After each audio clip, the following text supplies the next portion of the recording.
সব জ্বালিয়ে পুড়িয়ে শেষ। ছাত্র জনতার গণ অভ্যুত্থানের মুখে গত বছরের 5 আগস্ট ভারতে পালিয়ে যান স্বৈরাচার শেখ হাসিনা।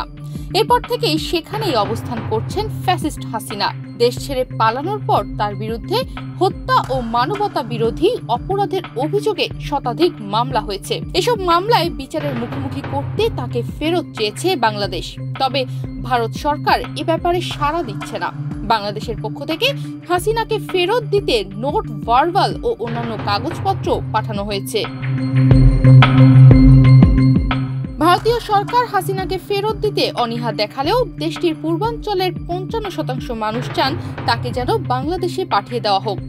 সম্প্রতি দেশটির সংবাদ মাধ্যম ইন্ডিয়া টুডের মুভ অব দ্য নেশন জরিপে উঠে এসেছে এমন তথ্য।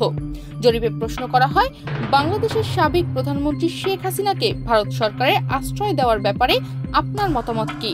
এর পক্ষে বিপক্ষে অনেকেই মতামত দিয়েছেন। এর মধ্যে দেশটির পূর্বাঞ্চলের 55% মানুষ চান হাসিনাকে বাংলাদেশে ফেরত পাঠানো হোক। জবাবে উত্তর পূর্বাঞ্চলের 23% মানুষ বলেছেন হাসিনা ভারতের মিত্র ছিলেন, তাই তাকে আশ্রয় দেওয়া ঠিক ছিল। আর পুরো ভারতের 37.6% মানুষ এটির পক্ষে মত দিয়েছেন।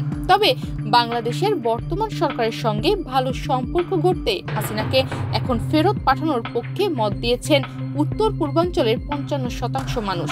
অপরদিকে পুরো ভারতের 21.1% চান হাসিনাকে এখন ভারত সরকার ফেরত পাঠিয়ে দিক। এছাড়া পুরো ভারতের আরো 29% মানুষ চান হাসিনা যেন আর ভারতেই না থাকেন। তবে তারা চান হাসিনাকে যেন বাংলাদেশে ফেরত না পাঠিয়ে অন্য দেশে চলে যেতে বলা হয়। অপরদিকে উত্তর পূর্ব ভারতের 16% মানুষ এটির পক্ষে মত দিয়েছেন। এর আগে গণঅভ্যুত্থানে ক্ষমতাচ্যুত হাসিনাকে ভারত থেকে ফেরাতে পররাষ্ট্র মন্ত্রণালয়ের চিঠি পাঠানো হয়। তনিমা রহমান, বাংলাদেশ প্রতিদিন।